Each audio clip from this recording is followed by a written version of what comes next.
Hope everybody's well, having a good February.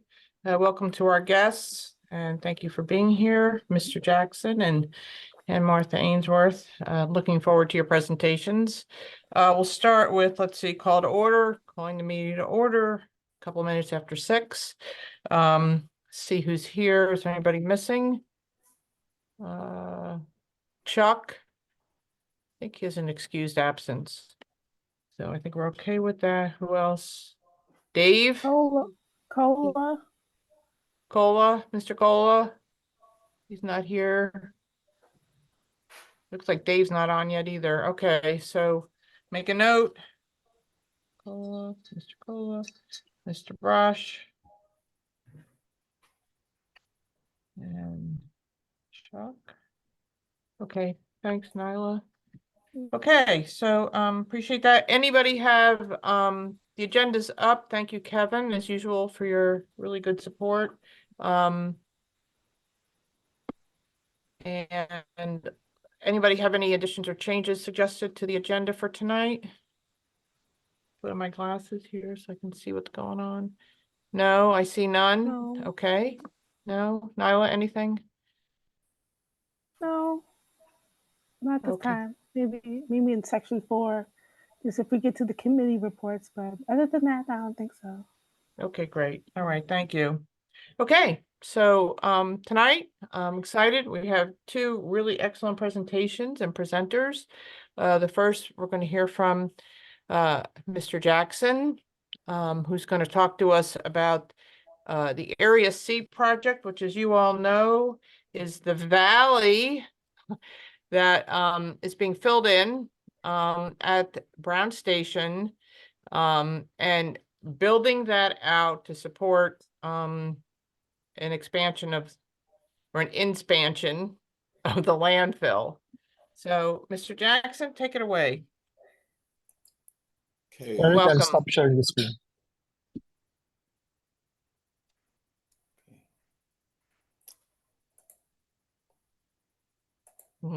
Please go ahead. You see my presentation? Okay, yeah, great. Okay. So good evening, everyone. My name is Eric Jackson. I'm an engineer project manager with the Resource Recovery Division at the landfill. And today I will be presenting to you the Area C project. I'll go straight into that. As you all know, the landfill is going through a massive transformation, and the Area C project is in the middle of that. We are quite busy at the landfill as we speak today. As to the makeup of our landfill, presently the landfill includes 2 primary waste disposal area, which is the Area A and the Area B. Area A is approximately 150 acres and began operation from 1968 to 1993. It is separated into 2 sub-areas, which is the Area 1 and Area 2. Area 1 and Area 2 are closed and capped. Area B is approximately 130 acres. It has begun operation since 1992 and continues to accept waste until today. I have here a better picture of an aerial of the landfill showing the 3 sub areas, which is Area A1, A2, and the Area B, which is the active and current waste disposal area. The Area B is the current active area.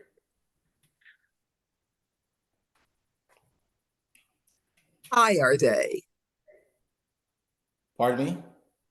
High is A1, A2, and B in feet above, like sea level or whatever. Okay, I don't have that number right now, but I can get that to you. I'll get that to you after the meeting. Thanks. Okay. So how did we get here? The landfill is expected to reach its permitted capacity by the end of 2026. To meet our municipal solid waste needs from 26 and beyond, the county has developed a project to infill the airspace between the existing disposal area deemed the Area C. This area, the Area C project does not expand the landfill, as most people have been inquiring about. The landfill area that's encompasses Area C will be completely within the footprint of the existing boundaries. The proposed Area C will span across 217 acres within the existing boundaries. About 164 acres of this area will overlay onto the existing landfill cells. This will add an approximately 20 million cubic yards of airspace and expand the life of the landfill for more than 50 years beyond 2026, which is to be a major benefit to the county.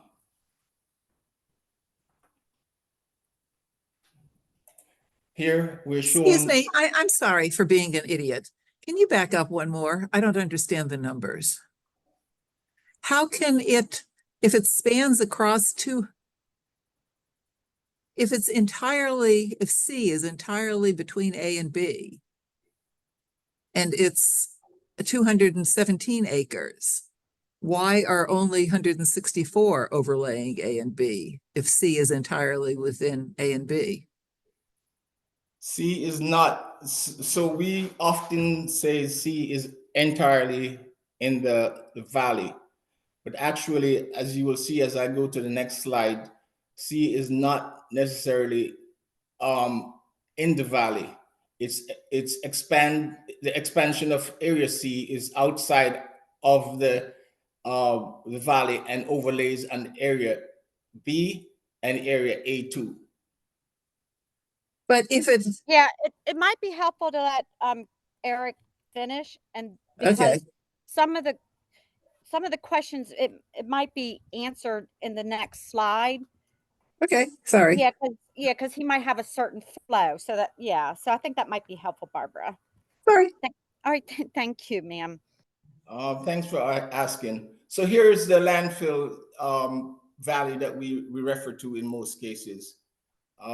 Area A and Area B. And the Area C will be in this valley to begin with.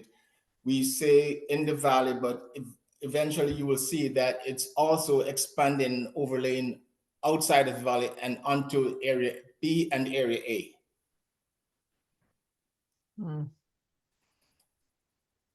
This is another graphic of Area C project, and it goes down the valley here. This is just another graphic to show how the project goes down the valley.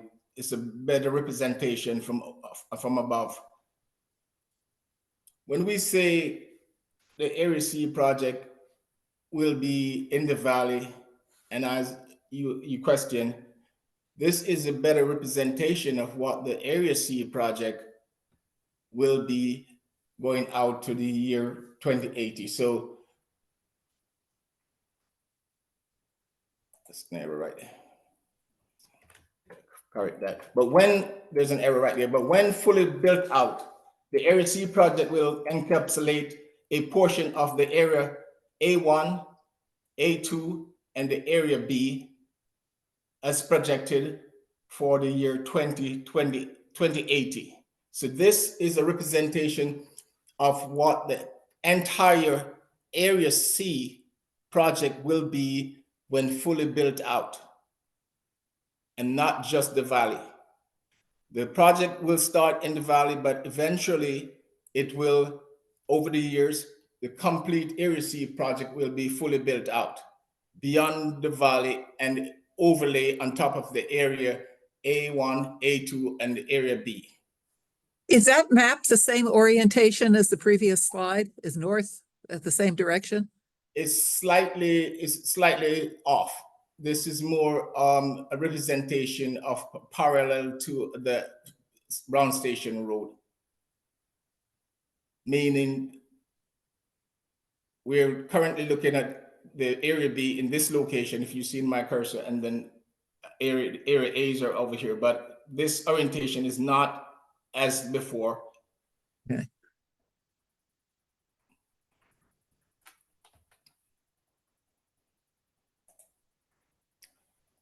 So some notable facts about the Area C project.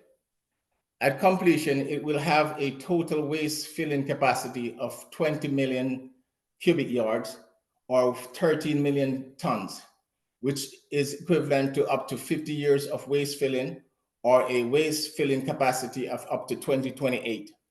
Area C will consist of 12 individual cells, of which construction of the Area C cell C1 to begin in this April 2024. Cell C1 is projected to be completed in September of 2025 and approximately 500 days of construction. Waste in place for cell C1 is projected to begin in October of 2025.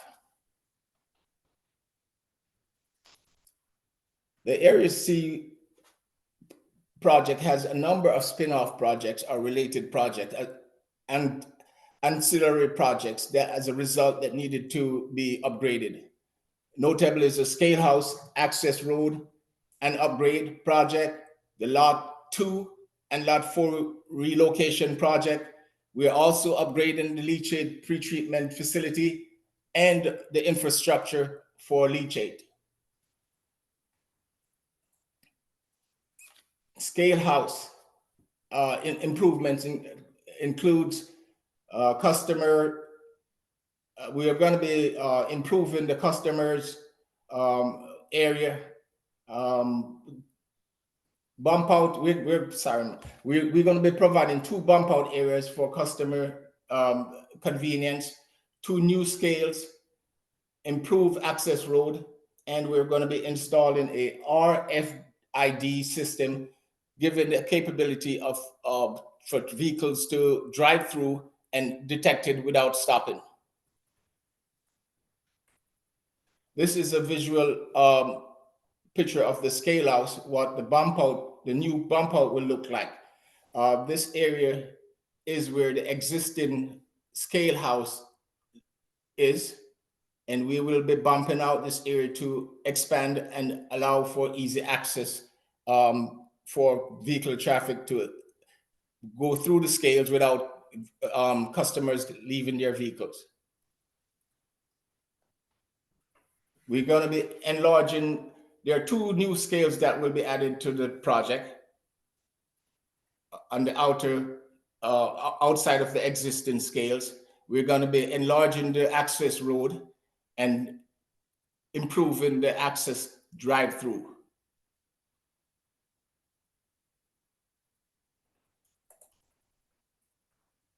Here are some pictures of the existing leachate infrastructure undergoing improvements. The leachate pretreatment facility is going to be undergoing massive renovation also.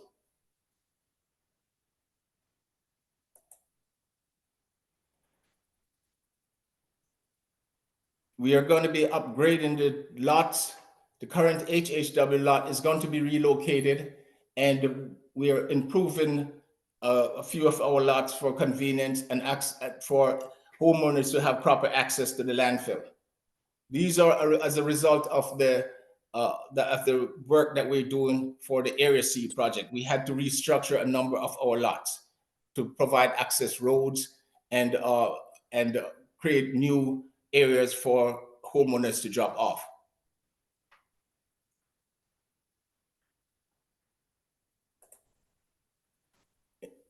In conclusion, we have a number of projects going on. We are quite busy at the landfill, and we are excited to be having this project to be serving the county for the future use.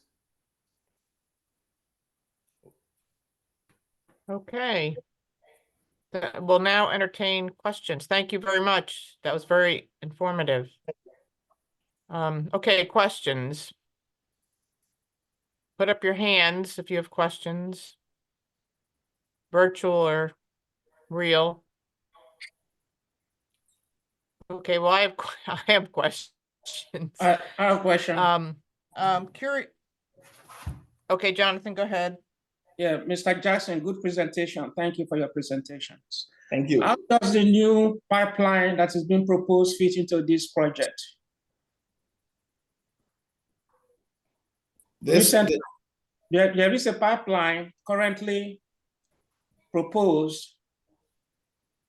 How does it fit into your new project? Wait, I'm sorry, Jonathan, are you referring to the pipeline that's decommissioned to the Department of Corrections and the new pipeline? That's correct, yes. Okay, yeah, so that pipeline project is actually not associated with Area C. And where we are with that is, I think, as you know, it's still in that design phase. And I believe, Nancy, you're still waiting on a response from the county on that.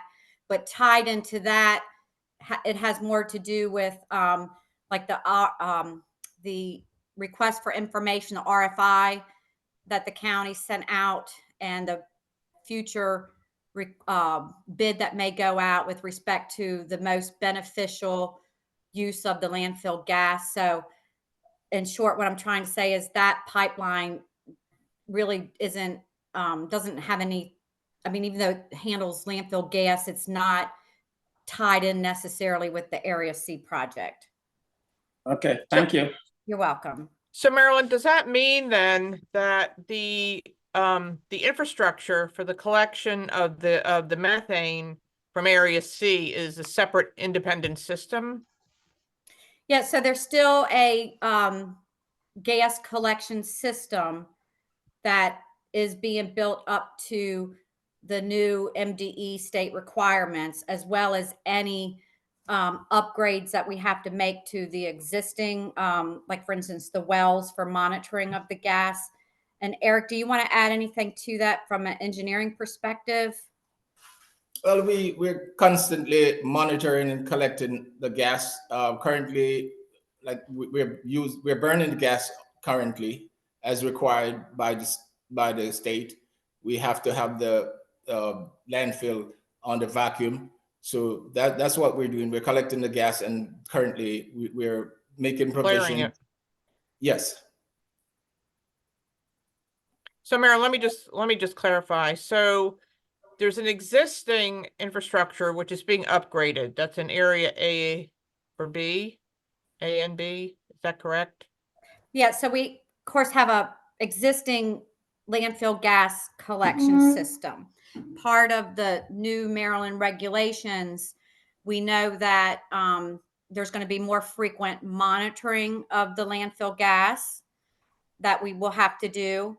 And I do believe, and Eric, you can chime in here too, there will be some upgrades that we will be doing, I believe, in fiscal year 25 to some of our monitoring wells. Is that right, Eric?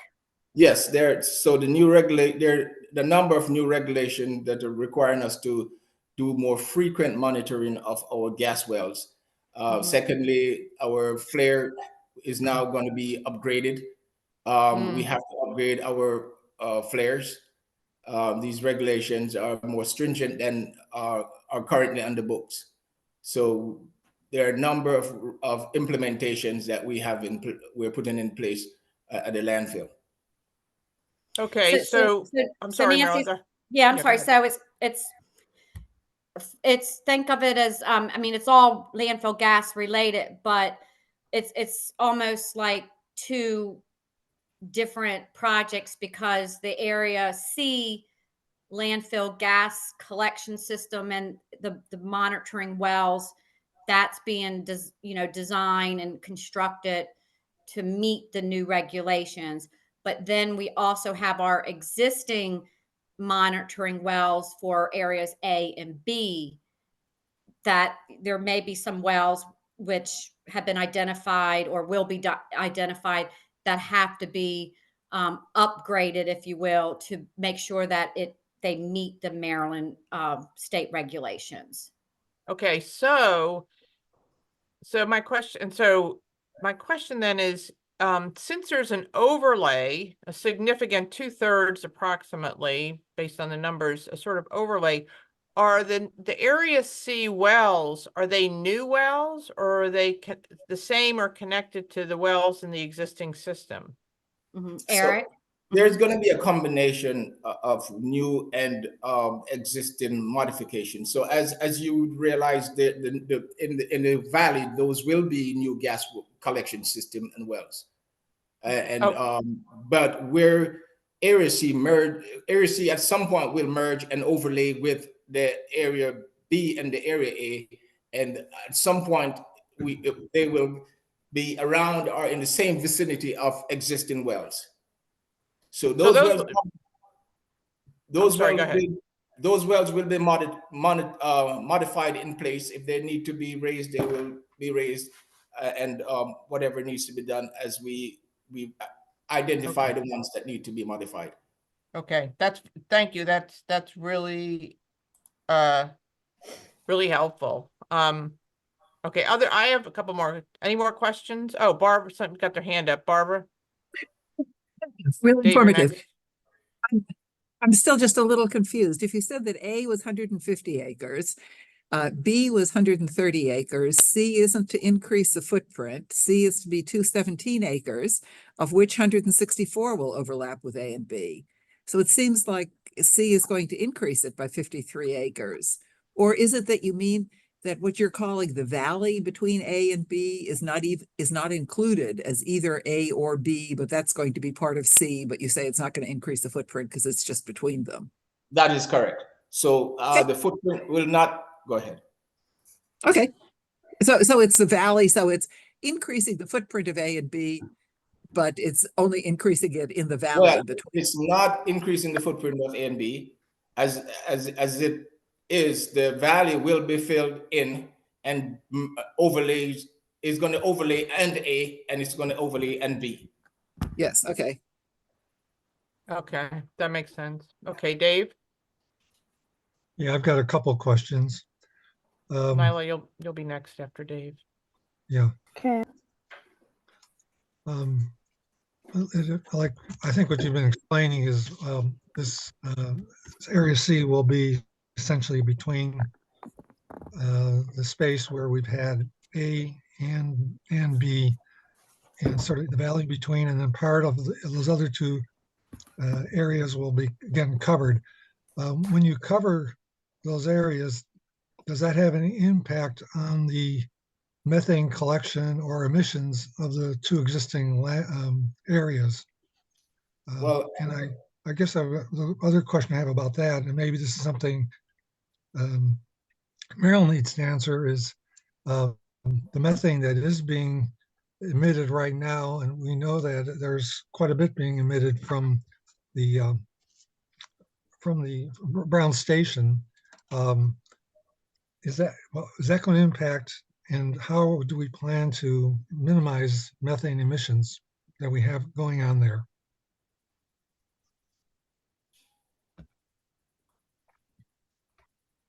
Oh, go ahead, Kevin. I mean, Eric. Oh, so as we have been doing, we continue to meet the state regulation by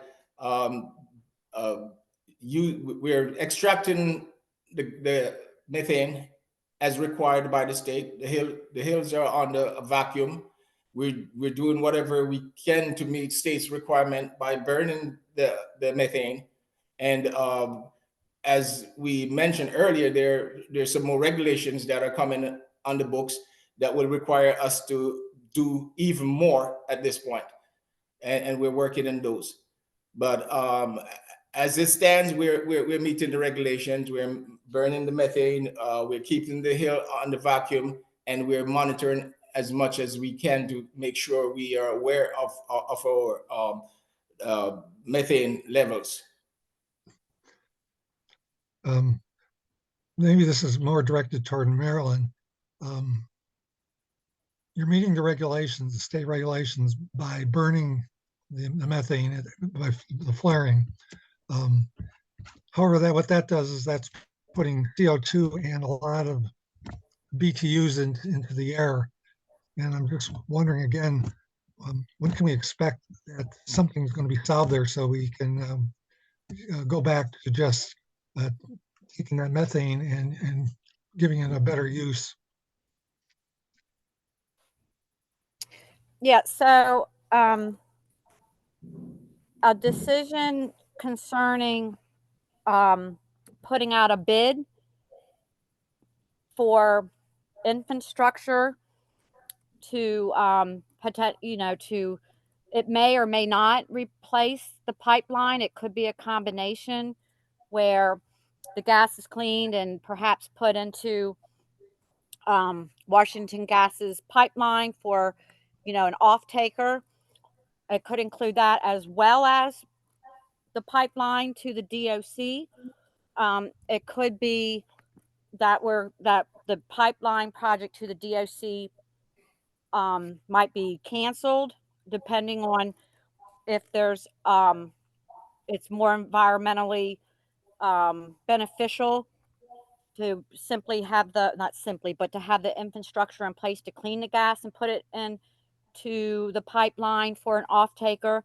And it could include also using some of the gas to provide all of the power needs at the landfill itself. We don't know that answer yet. It's being analyzed, and then there will be meetings held with the top leadership of the county to make that decision. And I know it's being actively worked on. So, and I also know that, again, SWAC has sent a letter to Office Essential Services, which I think you're still waiting on that response. And that's about all I have on that, really. But I would expect, we should know something here soon within the next month or so, as far as, a decision about a potential bid going out concerning the beneficial use of the landfill gas that best meets, for the environment, as well as, the best benefit as far as the economics go for the county. Marilyn, I've been on SWAC now for more than 2 years, and kind of been hearing wait and see. We're in this process, and as we wait and see, we're waiting for something to happen better than flaring it. And I just wonder why it takes so long. I know there's a process and there's other agencies that are involved, but it just seems to me like we continue to do this and we're dealing with climate change.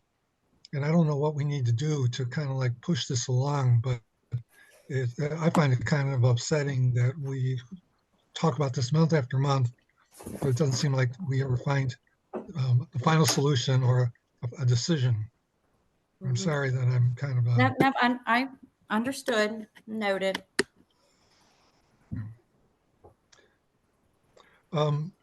Eric was mentioning about upgrading the flare.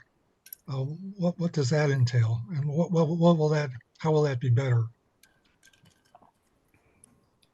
Eric, do you want to speak to the flare? Yes, we're now going to be required to have enclosed well, currently it's a state requirement. It's the flaring of the methane. It has to be enclosed.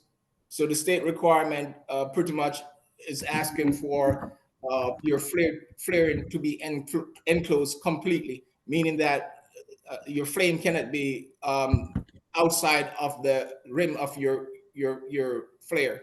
So as simple as I can put it, that is pretty much what's going to be happening. The flares has got to be modified to be flaring inside the walls of the flares, so to speak, and not flaming outside. Does that make for less escape of methane? Or it just is supposed to look classier? This is a state requirement. I'm quite sure they have done some studies and to come up with this requirement. So I think there's some benefits to that. I would think. Dave? Would it be possible to get a copy of those the state regulations, or maybe something that explains what they're seeking with these new requirements? Yeah, so that's something, it's Kevin can send the state, the legislation that was passed on that.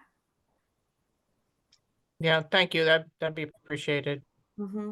You're welcome. Okay, Dave, anything else? I think that's all for now. Thank you. Okay, Nyla? Yes, I think I have one or two questions. One of them is Area C's cutoff or final fill date the 2080 date? And if so, what can we do to remedy that if it's filled before that time? Will there be construction of a new landfill? If so, who votes on that and why? And lastly, if we are running out of landfill space in Prince George's County, how can we get to zero waste faster for those who are for it? I'm not sure if that's kind of counterintuitive to those who work in the landfill space, but I just thought I'd ask. Good question. Thank you. So to begin with, 20 in the application for the Area C, there were they're filling and dates that are projected. Like I said, Area C is consisting of 12 cells, and it is the landfill is permitted to operate and have waste filling in each of the 12 cells, starting from cell C1 to cell C12. We will be filling per our permit. As to what happens after 2080, I would predict that we would not be filling at the landfill beyond the permitted limit of the C12 cell. As to 2080, I'm quite sure that is an estimate, and the 12 cells will be filled before, as an estimation, we will get up to the 12 cells at some point, and at the end of the 12th cell, then we will be not filling at Brown Station landfill anymore. And a good reason to work hard on building our circular economy. Correct. Okay, Bill? Oh, go ahead, Mr. Jackson. I know that she mentioned zero waste. Can't remember exactly. Yeah. But we continue to try to reduce waste in the county. We have our different diversion methods and everything else that we're doing to reduce the landfilling at the landfill. Well, thank you. I just can't wait till we get to the day when the mattress recycling bill in the state is passed and all these tires off the road. It's insane, and then all the dumping that happens. You should see 95 North and 95 South, 301, all of it. I see it. Okay. Well, we have one more question from Bill. I have a question. Try to get through that quickly. And Martha's here, who will help us talk about state legislation that's in fact oriented towards doing just that. Bill, go ahead. You're muted. you're muted. The current flaring operation, there's no attempt to being made to have any utilization of that heat energy that's produced from it? And will the new RFI or RFP that's being produced, is the intent of it to totally eliminate any necessity for flaring once that solution is put in place? Or is it still envisioned that flaring will be part of whatever they're looking at for a replacement for the pipeline? Yeah. So the idea would be that we would not be flaring, of course. But part of a regulation with the landfill is we still are required to have a flare, because, you know, if you're ever in an emergency situation where, you know, let's say you can't put the gas into a pipeline, for instance, you have to have that as an emergency backup. Okay. Yeah, but the idea would be not to flare the gas. But that emergency backup is not envisioned to be anything that would be another utilization of the inherent heat energy that's the flaring operation produces. It would be just a flaring to get rid of it. Yeah, flaring is and Eric, correct me if I'm wrong, but the flaring of the gas is like your last resort, because you have to, you know, if Get rid all of it. else fails, you have to be able to flare it. Okay. Right, Eric? Yes, definitely beneficial use of the methane is what we strive for. And Okay. flaring is a means of backup. As a requirement, we should have backup just in case. Okay. Okay, Thank thank you. you. Okay, two quick things.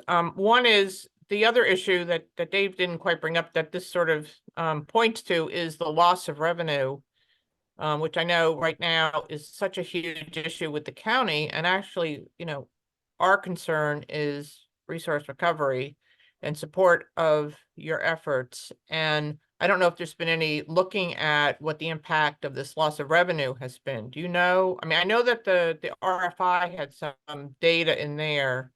I don't know if there's, and I don't remember if Barbara had looked at it in more depth, or if you all, Marilyn or Mr. Jack, if you know what that, I wonder what that loss of revenue is, and if that's any incentive to the county to move this along more quickly.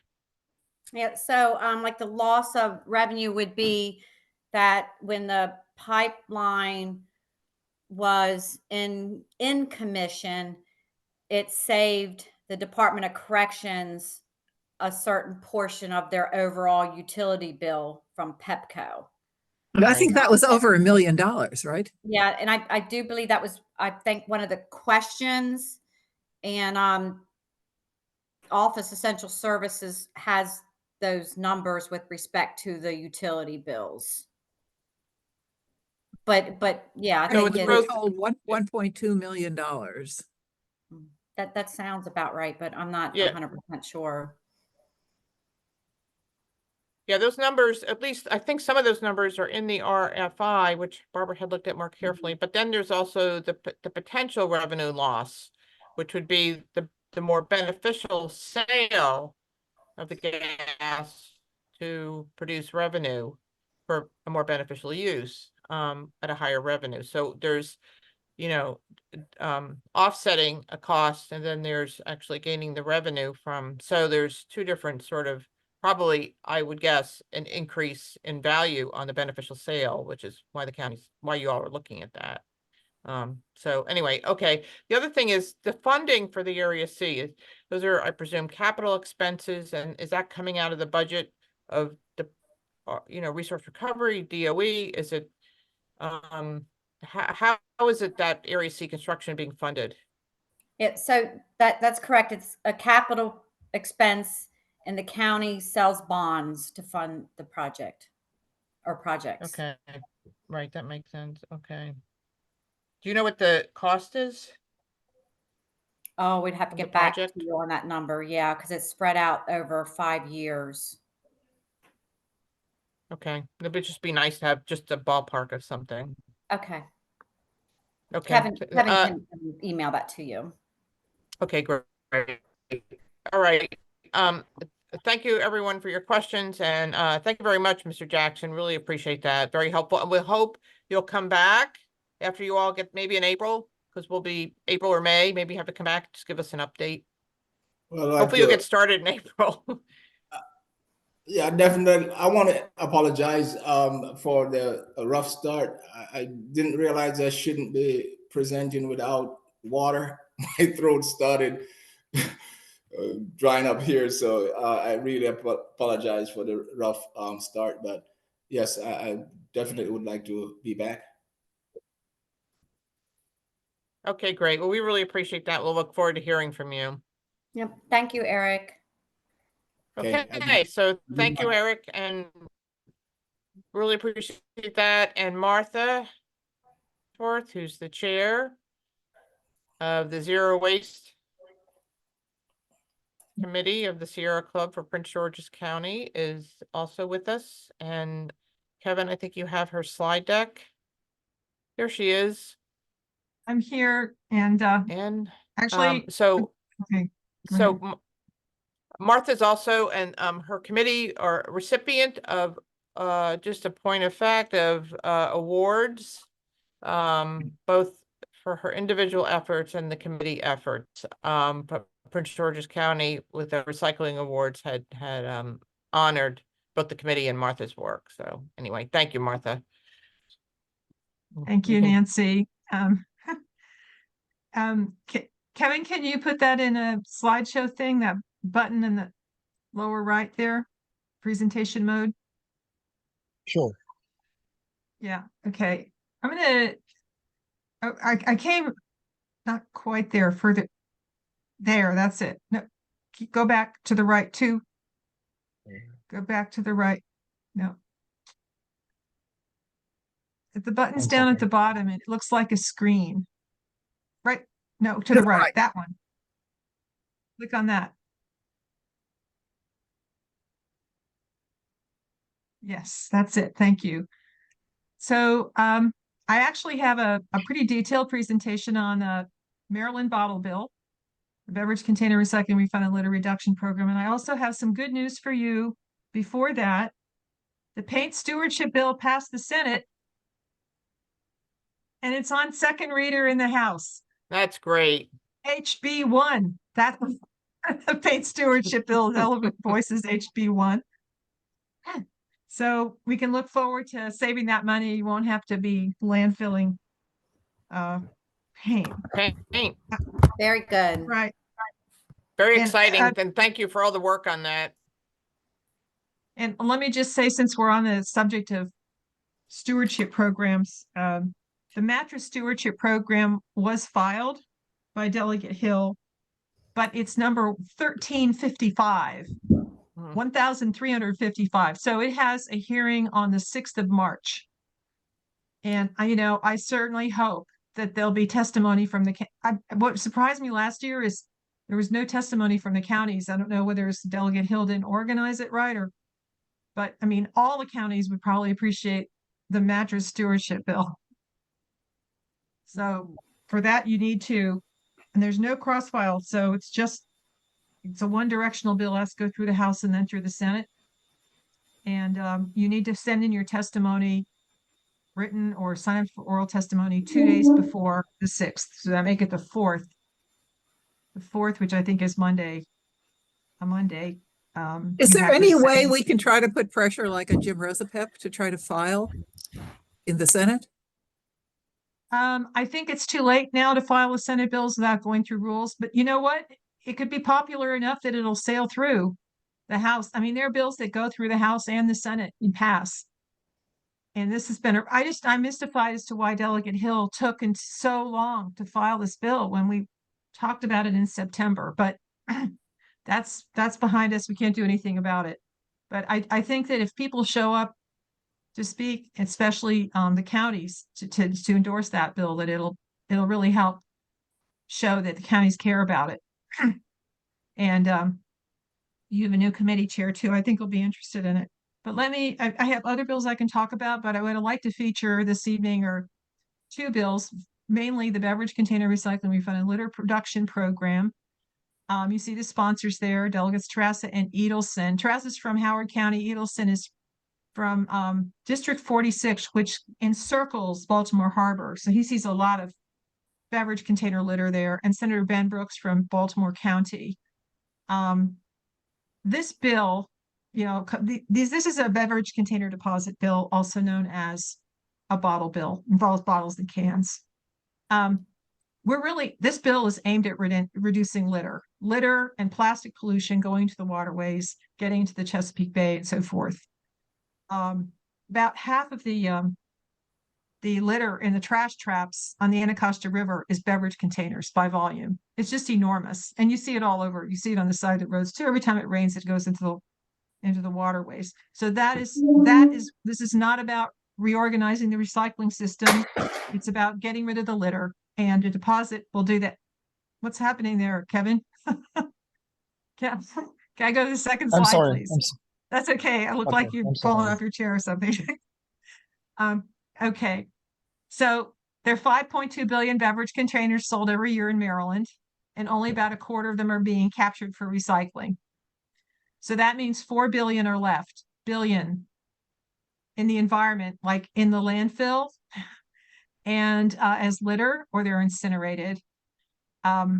We don't know how much all these wonderful people collecting beverage containers out of the rivers and streams year in, year out are actually catching of what's going in, you know, what gets in the water.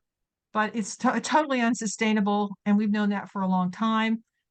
And we've also known that the gold standard for reducing litter of beverage containers are these deposit systems.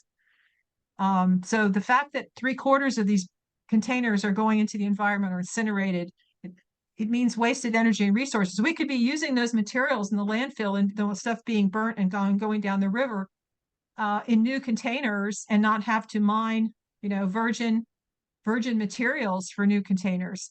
So there are important climate benefits to capture and diverting everything from the landfill and getting it out of the waste stream and reused.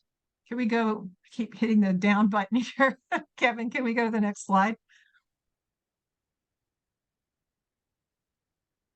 Go back one. Okay, that's it. So the way this works is a small refundable deposit is added to the price of beverages in the glass, plastic, and metal containers.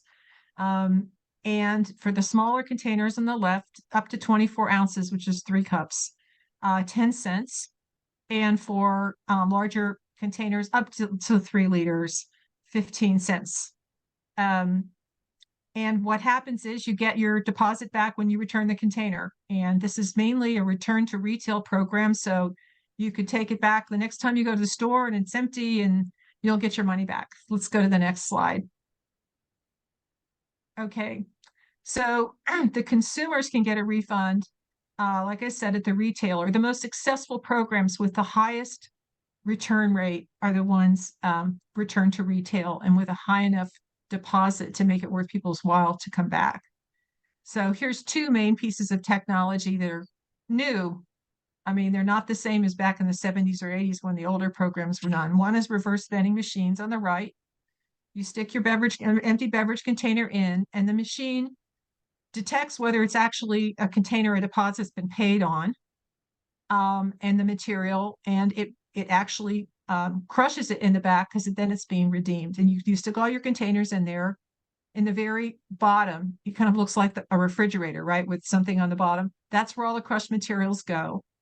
And after you've finished putting your beverage containers in, you get over on the right. That's actually my thumb. That's my thumb. I was in Maine. I use a reverse vending machine to give back 10 beverage containers, and they have a 5-cent deposit. I got that piece of paper with 50 cents. I went inside to the checkout and got my 50 cents back and bought something else. So that's the way that works. You can get an immediate refund. And you can see here, this mother and son there's one that says plastic, and behind them is one that says glass and another one that says aluminum. The other technology that has occurred now, this is in Maine, this is called a bag drop on the left. It's like a trailer in the parking lot of a grocery store. And you get an account at a kiosk. You get an account into which your deposits are going to be put. and it prints out your own personal barcode stickers. And you put as many containers, empty containers, as you want to redeem. If you don't want to put them one at a time in a reverse vending machine, you put them in that green bag there. And can you see the little white sticker there on the side of that bag? That's that fellow's barcode. So he walks up to the trailer, and there's that little red dot underneath that kind of scans the barcode. The hatch opens magically. You put your bag in and you close it. And 2 days later, you see in your account the refunds for all the containers in your bag, so that there's nobody inside that hatch. They come and pick up all the containers, the bags of containers, and go to a high-speed counting and sorting facility where they can actually identify which containers belong to which person and put it in the account. It's a small miracle. There are videos on this if you're interested on the internet. So that's how consumers get it back. Now, restaurants, bars, hotels, and large venues where people kind of consume drinks on the premises. The restaurants and hotels, they pay the deposit also when they buy drinks in a bottle or can, not the ones on tap. They don't pass the deposit on to the customers. They just collect all the containers and hold on to them, and the system operator comes and picks them up, and then they get their refund as well. So, and in both cases, the retailers and the restaurants will get a small handling fee per container for the effort of, holding on to them and collecting them. But the bottom line is the restaurants, bars, hotels, and large venues, including sporting, stadiums, will no longer have to pay for recycling. The producers of the beverages will be paying for this. This is a producer responsibility bill. Can we go to the next slide, please? So these are the main features of the program. This is a program that is implemented by beverage producers as part of a nonprofit beverage container stewardship organization and largely financed by them, but with strong oversight from Maryland Department of the Environment. As bottle bills go, there are some that are totally run by state governments like Hawaii and California, and the other spectrum, there's some that are totally run by the beverage companies. And this is in the middle. This is implemented by the beverage producers, but oversight from MDE. So MDE does a lot of things. The stewardship organization, first of all, they have to select one. So they're going to have a request for proposals for an organization. They'll select a good one. It has to represent all of the producers of beverages sold in the state in those containers. They have to belong to it in order to sell in the state. So the stewardship organization is going to have to present a stewardship plan explaining how they're going to put everything together and make it work. And that has to be also okayed by MDE. They also have annual reports. Their plan is good for 5 years. Then it has to be revised or renewed.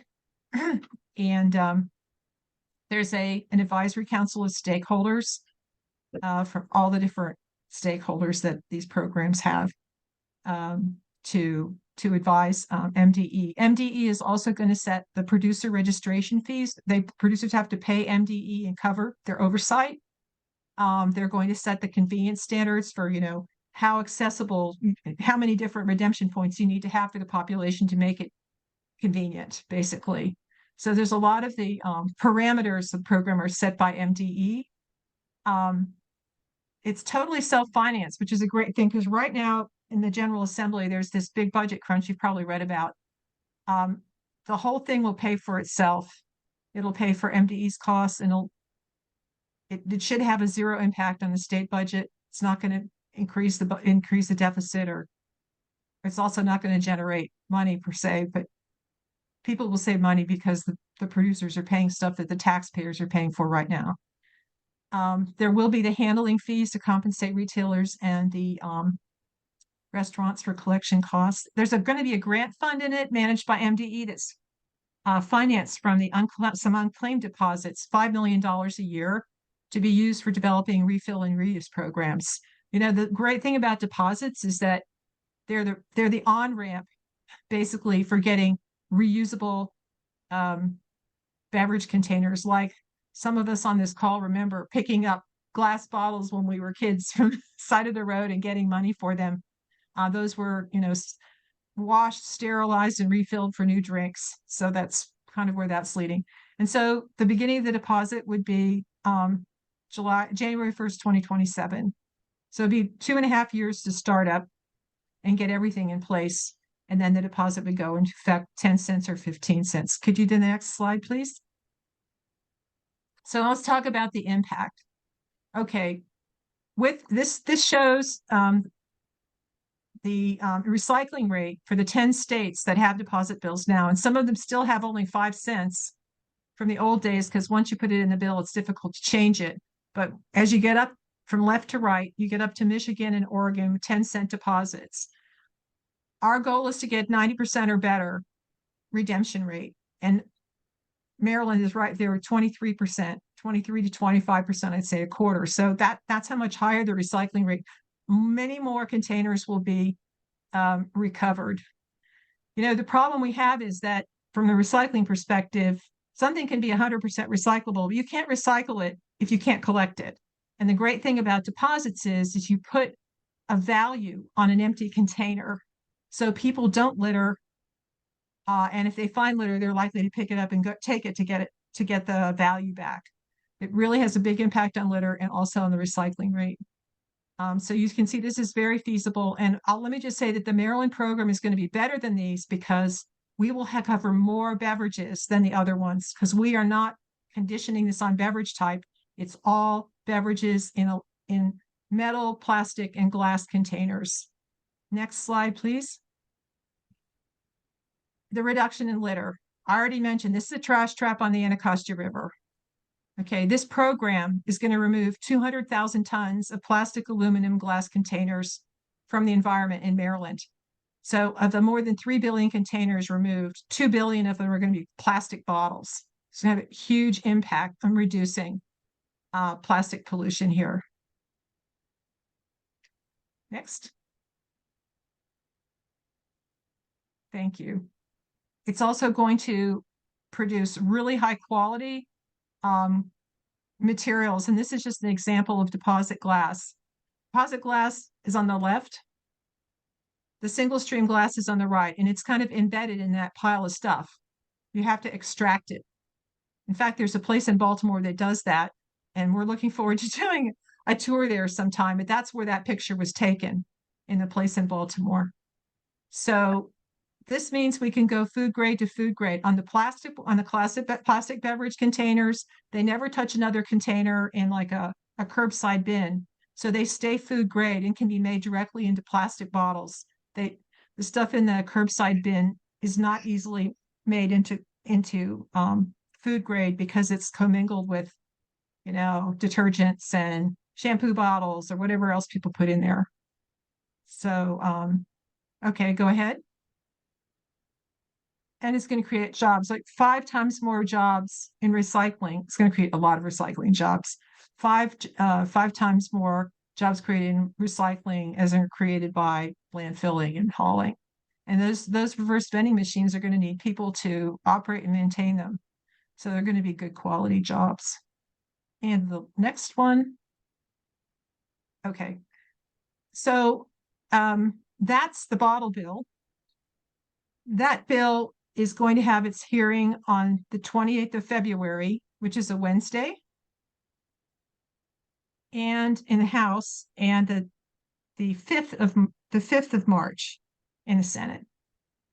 And we're preparing for that hearing now. This is the second year we've had the bill. Last year we just had a House bill, and this year we have both House and Senate. So we're going to get hearings in both.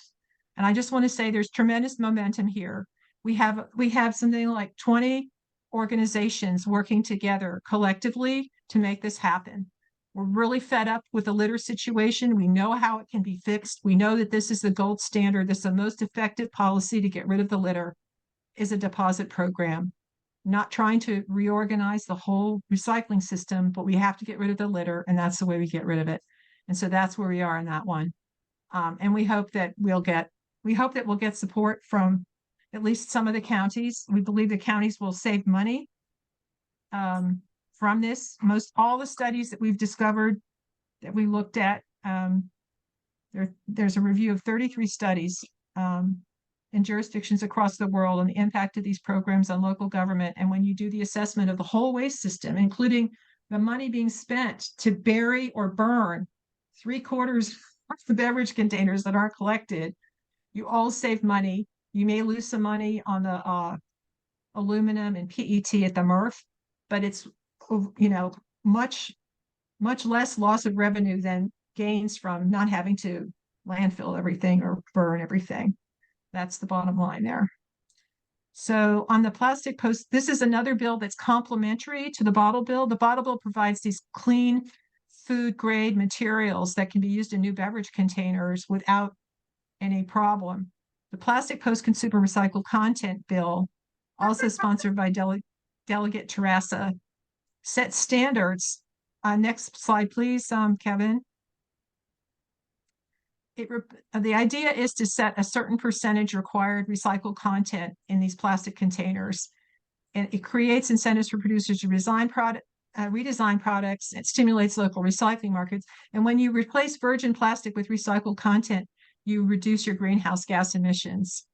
So here are the 3 targets. And this bill creates the demand for the recycled product container in the, recycled plastic, and the bottle bill creates food grade supply. That's how it works together. So we have a target of 50% recycled content by 2033. And let me just say they're like intermediate points as well, but I didn't want to put them all down there. But that's the last target, is 50% recycled content for plastic bottles in 2033, 40% recycled content for rigid plastic food containers by 2033, and for non-food containers, 35% by 2035. There are 5 states that already have bills like this, and our targets are very similar. It's kind of in the middle of the range of those other states. These targets are enforceable because, and they have to have third-party certification. If they miss a target, it's 20 cents per pound short, that they are short of the target that they have to pay. There is an ability to reduce administrative penalties if there are some market issues that develop for everybody, but basically they're enforceable targets. So we're very hopeful that these 2 bills will pass together. We think it's particularly the target for rigid plastic non-food containers is going to create a lot of demand for stuff at the MRF, the plastic at the MRF, because it's not necessarily food grade. Will likely raise the price there that they get. So those are the 2 main ones. And I see we're at 7:06. I could mention a couple other bills if we have like 2 more minutes. Go ahead, Martha. Okay. I'm going to look at these 3, and I have a couple more I'll tell you about. This first bill, HB 173, is actually pretty far along. Delegate Lehman, our own Delegate Lehman from Prince George's County, proposed it. She's just basically prohibiting collection of yard waste on the grounds of state buildings and highways and universities with single-use plastic bags. That's kind of a no-brainer, and it's on its way. I think it's in second reading in one of the chambers. I have to check. The next one is Delegate Ruth from Baltimore County. Her bill requires that for future construction, wherever it's required to have a water fountain, that a bottle refill station is also associated with a water fountain in all future construction in the state. So that's great. And she also is trying to find out more about the procurement of plastic water bottles by state agencies, and none of the agencies could tell her how many plastic water bottles they purchased or why. And so there's going to be some data collection going on in that bill. That one's being heard tomorrow in the Environment Transportation Committee. And then HB 457 is the chain of custody for synthetic turf playing fields that you probably heard about previous years. This is just tracking it. We want to know where the waste goes. These synthetic turf fields only last 8 to 10 years, and they have to be replaced, and they create a huge amount of waste. And they're taken away, and no one really knows where they go. They're not regulated at all.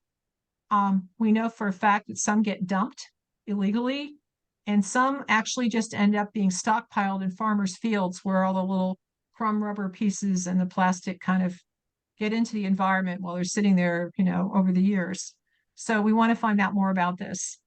This bill has passed the House already more than once, and it's stopped in the Senate. And we think that the problem is somewhere in the Senate president's office. It got to committee last year in the Senate. It surely would have passed. There was enough support, but it never got on the voting list. So that's the end of that. I just want to mention there was one today. The only one I have to mention besides that, you can end that, Kevin. There's a covered electronic devices recycling program. And that was heard today in the Senate and tomorrow in the House. It's SB 686 and HB 830 is the House bill.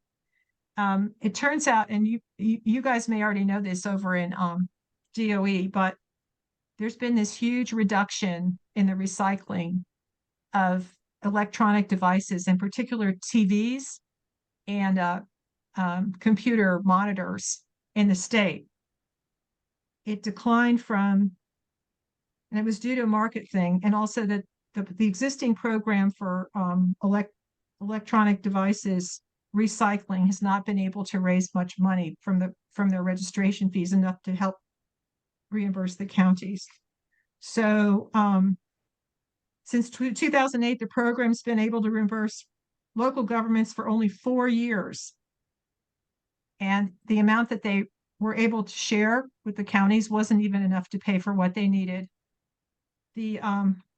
Since 2013, residential electronics recycling in Maryland fell from 19.2 million pounds to 7.8 million pounds. I mean, it's a disaster.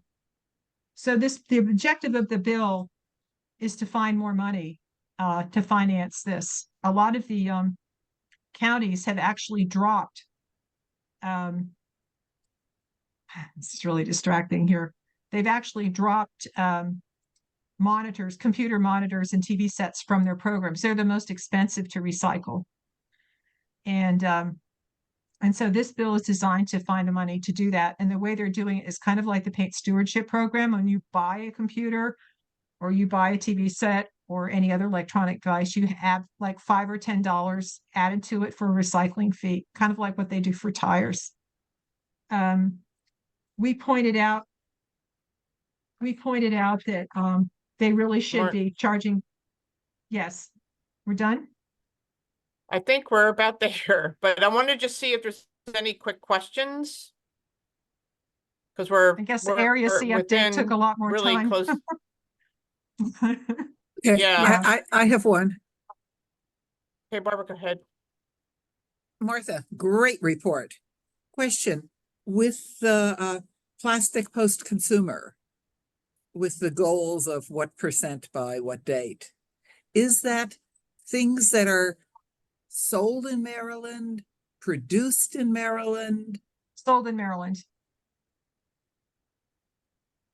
So it's any container you buy at Costco that has their sandwiches or chicken in it, no matter where it's made or put together, it has to be that 40%. Yes.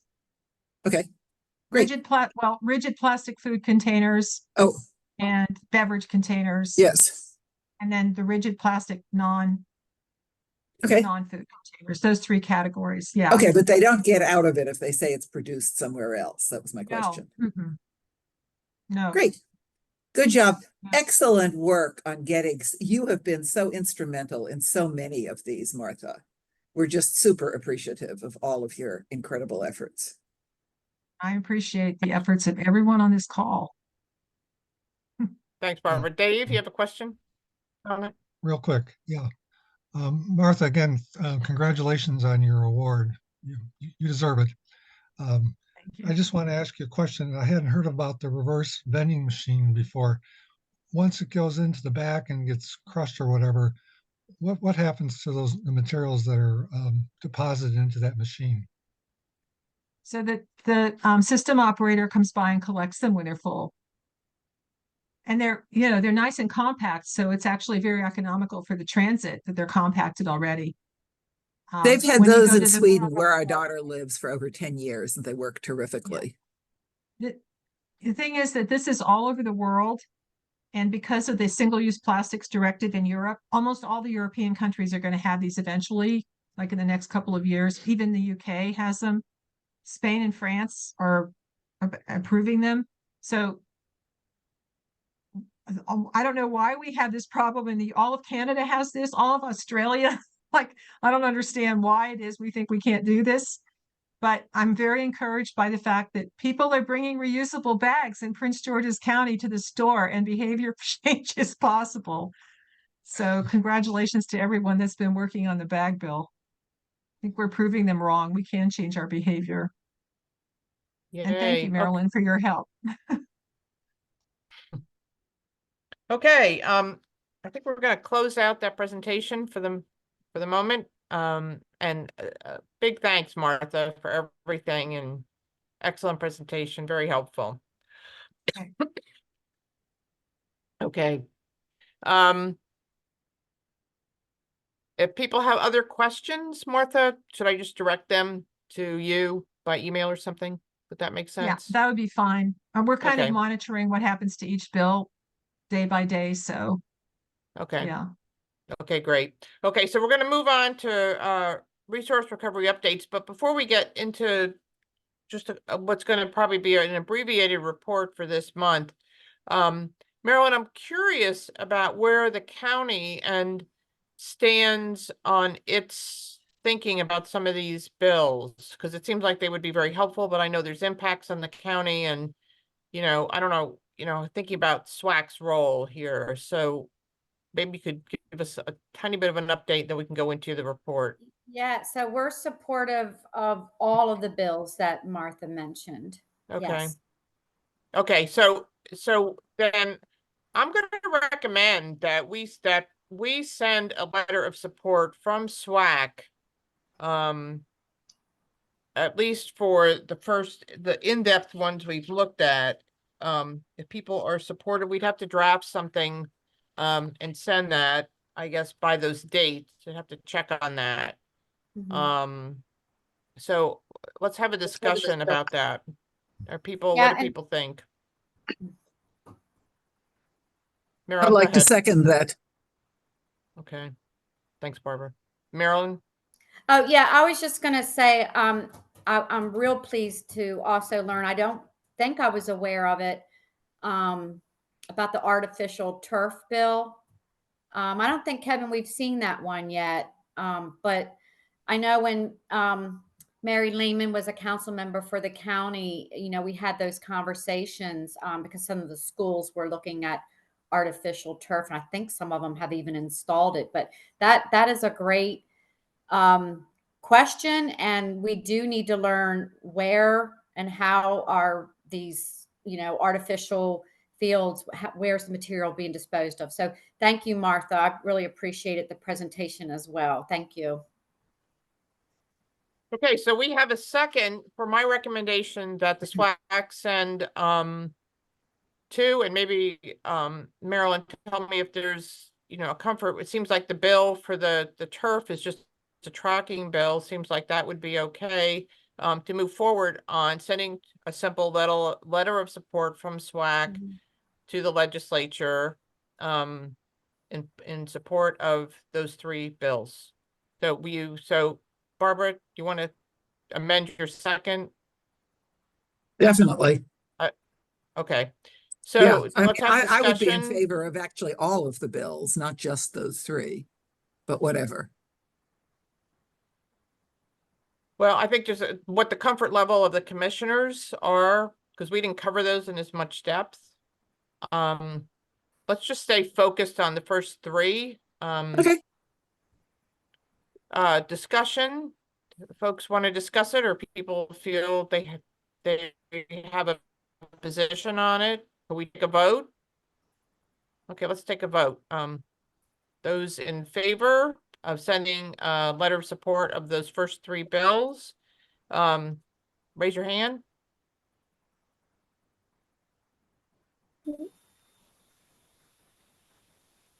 Okay, I think we have consensus. Okay, great. Okay, we will do that. I will draft those.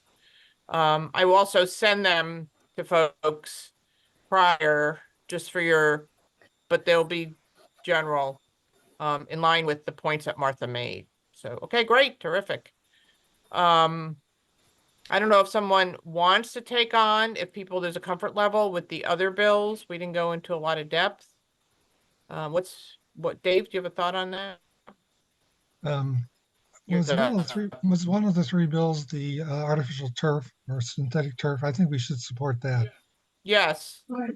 Yes, so one is the Mhm. bottle bill, the second one is the post-consumer plastic requirement bill, and the third one is the turf tracking bill. I don't even have the full list of the other bills in front of me. I was seriously taking notes, but I don't know, Martha, could you name them? You might want to send a letter in for the mattress stewardship bill. I mean, it doesn't make any sense for paint. Yes. That's already left the starting gate. Yes, okay, yeah. So the Okay, ones that are coming yes. up, this mattress stewardship bill, it's the 6th of March. You need to get the testimony in the 4th of March. For the two bills having to do with the bottle bill, one letter would have to go in this coming Monday, the 26th, Okay. for the hearing on the 28th, Okay, and on the 4th of March for the Senate bottle bill.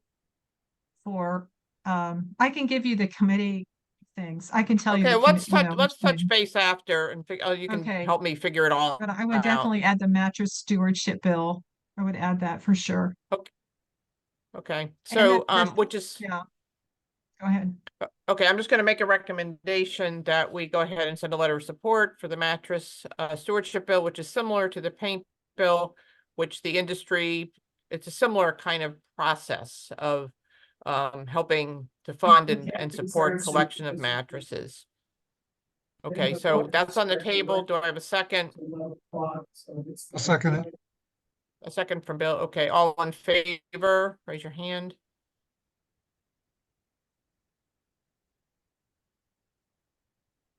Okay, great. Okay, thank you, everybody. Okay, so Martha, we will move forward on that. That makes a big difference. Okay. And we really need to show local support. I appreciate what you're doing there. Thank you. Yeah, seems really terrific. So, and it would help our county immensely, all of that, all the things that Nyla mentioned, mattresses on the road, and I was noticing all the trash on the Prince George's side of 495 getting off on New Hampshire Avenue today. I was just really shocked at how much, there's just so much trash. And a lot of it's just plastic containers. Yeah. Okay, Marilyn or Kevin, I'm going to give you the floor. We will defer our updates. I don't think we have anything major to update. But and if you don't include the stuff on the bike reuse, I'll say a few words about that. So if you guys could take it away. Okay, Kevin has the updates. Thank you. Okay, Thank thank you, you. Nancy. I'll just Thank you. go over some of the Highlights. key update. Can you hear me? Yes, thank you. Okay. So for the better bug bill, the county is progressing in terms of disseminating the information on the implementation of the better bug bill. For example, setting up of billboards have been completed. We have worked with the various media outlets to promote the legislation. We have updated the website with information, and we are updating the FAQ, reflecting the questions and answers that we received from the Kevin, public. your sound is very muffled. Not sure what that is. Sorry, can you hear me now? Yeah, that's a little better. Can you hear me now? Much better. Yes. Much Okay. better. Okay. For the compost rollout, so the rollout has concluded, and in total we have distributed about 165,000 carts and bins as of January 31st.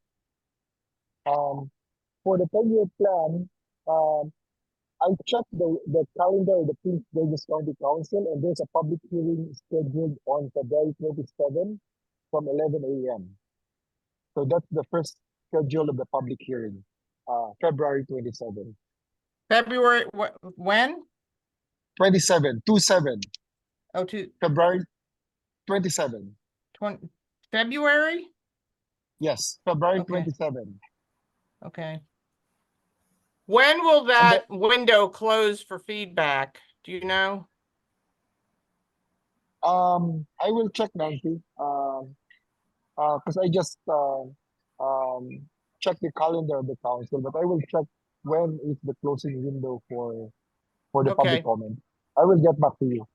Okay, yes, Um, and so just want everybody to know when we get that date, then we'll be shooting for probably a few days before that to get whatever feedback you have that we'll submit as well. Okay. Okay. For the waste sort in the organic compost facility, the waste sort is scheduled on March 12. Okay. And so we will be providing the waiver form, Nancy, to your group for signature by those for those who will participate in the waste sort. Okay, I'm having a hard time hearing you again. Kevin, you kind of fade out. So I don't know, maybe talk loud the whole time, because you start off, we can hear you, and then it just fades out. Stay forward by the mic. It's very Okay, I'm sorry. muffled. Can you hear Okay, me you now? said March 12th? What day did you say? March what? Yeah, March 12th.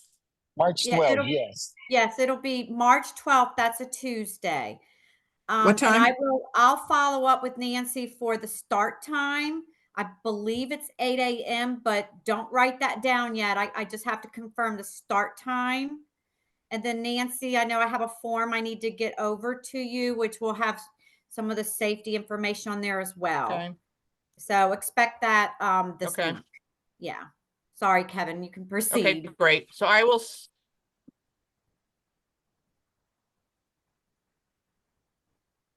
Kevin. Okay.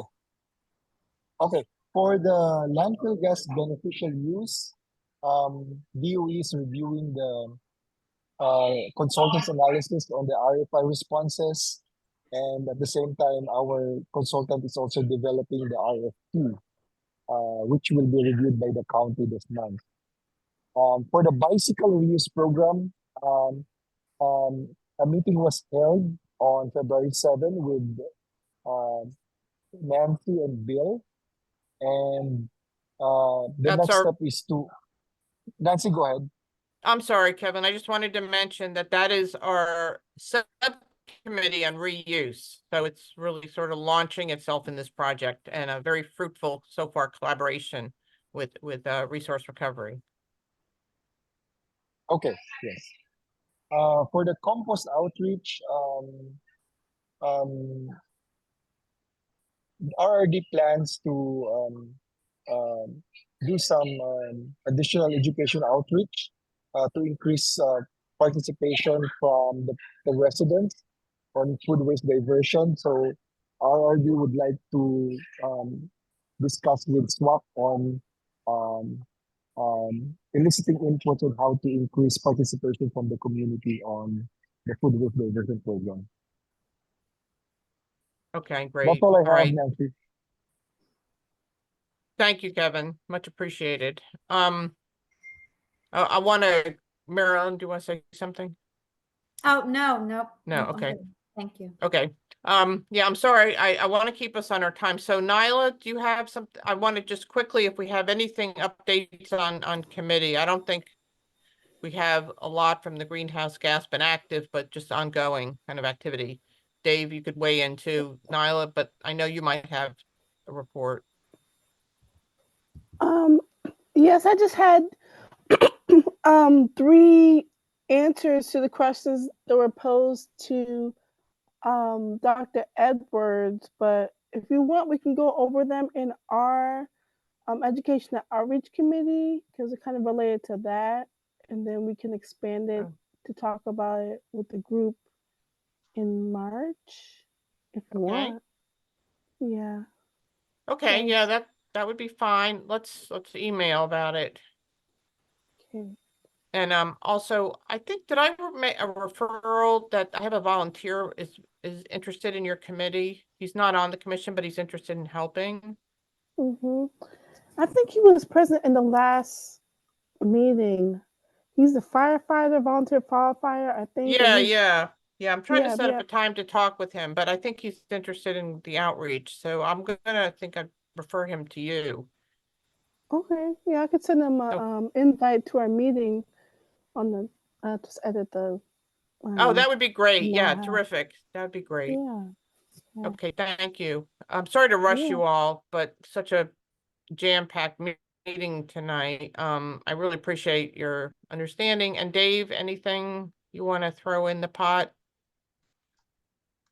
I think the only thing I want to mention is the fact that there will be on March sorry, give me a second here, The 9th?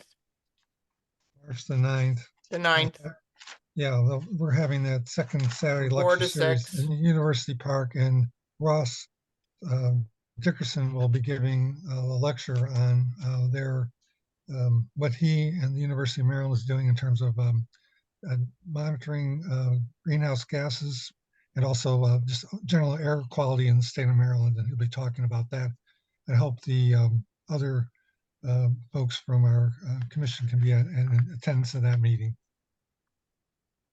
So Dave's talking about Russ Dickerson, who's one of the leading researchers that's doing a study with the University of Maryland and NIST, National Institute for Statistics and blah, blah, whatever. I'm not sure what the full name is. Anyway, they're looking at methane emissions at the landfill, or will be. That's a study that hasn't been done yet. So he's very knowledgeable about these issues, and Dave arranges a monthly kind of a lecture series in University Park. So it's at a local church, it's Church of the Brethren. Is that it? Yes. Is that right? And that's on a Yes, okay. Saturday. So Dave, yeah, so I think he already sent something out, but hopefully he'll send something out again to remind you, but it should be a very good lecture, and it's a nice space, and encourage everybody to come out if you can. It would be sort of a nice Sunday afternoon, learn about the horrors of our climate, some of our climate issues, with a very knowledgeable person. So thanks for arranging that, Dave. Appreciate that. Okay, the other thing I wanted to mention is that Chuck had sent out an email and noticed, Kevin, that all these trees had been cut down on the road. I don't know which is it, some road leading to the landfill. I don't really know what that's all about and don't necessarily need to address it now, but he raised it as an issue and I don't really know anything. But maybe somebody could get back and either explain to him or copy me so we know what that is. Yeah, I'm sorry, Nancy. You said, did he send an email or, because I haven't seen anything? He did. I think he sent it to Okay. Kevin, but Okay. Kevin, does that ring a bell? Yes, yes. Yeah, I got the email, and I have consulted with Bruce about it, and we will provide an answer. Yeah, we can respond, Nancy. So basically, I think Okay. I think what he's referring to is we did take down a line of trees trees. along Brown Station Road. They were we had two issues, disease and the age of the trees, and we had many of them that were starting to literally fall over, I guess we could say. Yeah, so those trees were taken down. We have plans to put up a fence as well as plant new trees. So, but we'll respond in writing. Okay, great. Yeah, thank you. I really appreciate that. Sure. Okay. All right, everybody. Thank you so much for a very productive meeting. I hope it was informative and useful. And also just want to encourage you, if you support these bills, you can write a letter on your own to the House or Senate. So just encourage you, if you don't know what to do or how to do it, you can contact Martha. If you don't know how to contact Martha, just send me an email and I'll put you in touch with Martha. Oh, there's Martha. And Martha can help you with that. Or We I'll have help you fact with it. sheets on, but- on the first two bills. We have actual fact sheets that you can look at. So you get the Yeah, gist and of I've it. sent those out, Martha, I think twice. Okay. So people should have Okay, them in their good. email, but if you can't find them, contact me or Martha. We'll send them back out, and Martha could And also you help guys you. also have great instructions of how to do the sign up, because the first time signing up, it can Is be it a little there? bit glitchy. Yeah. And you guys have great instructions for So that. you it'd can be great to send written testimony and or you can go testify. You don't have to go testify. If you do, it's great. But you don't have to. You can just send a letter. So, and everything helps. So, okay. All right. All right, everybody. Thank you so much. I look forward May I ask, to. may I interrupt and just ask a great favor? If sometime between now and the next meeting, somebody can play around with Kevin to try to get, because I could not understand anything he was saying. Yeah, pretty much. yeah, appreciate that, Barbara. I do believe he's having, there's an IT issue with his laptop, which we're gonna work on tomorrow because. Great, fantastic, because Yeah, when he prepares a nice statement like that, I'd like to hear it. yeah. I think it's an IT issue, so thank Yeah. you. Okay. Thank Thanks, you. Barbara. And Marilyn, go ahead. Oh, no, I was finished. Okay. All right. Thank you. Thanks for helping him, help Kevin, help us. And okay, so I'm hoping the compost sort is on March 12th. I will be sending materials out to anybody who wants to show up and get funky in the compost. Should be a fun morning. Martha, if you'd like is it okay, Marilyn, if Martha wanted to come? She doesn't want to come. Okay. Never Is What date was there- that again? Uh, What date was that? When was that? March 12th. It's March 12th. I thought Is maybe there- I'd be out of the country or something. March 12th. I'll Is there write any that down. progress in being So if able you- to see? Is there any progress in being able to Okay, see? well, never mind. Is there any progress in being able to see the wastes being deposited The what? at the MRF? I'm unfamiliar with that. I don't know about that. I'm not aware of that. But if that's something you want to talk about, Barbara, send We've talked about it many me or times. call me, okay? We've talked about it to try to, that we can Send see me an email how or much call off me, like and Bates. We'll talk about it. Okay, the question was how much like of Bates Okay. deposits are in non-recyclable plastic bags that screw up the machinery, because that's what they pick up from here from a lot of people. Okay, let's take this offline and talk about what we really want and stuff, and then I'll make a request to Marilyn about Great. it and arrange it. Okay. All right, everybody. Thank you very much. Have a good rest of your evening. Thank you, Marilyn.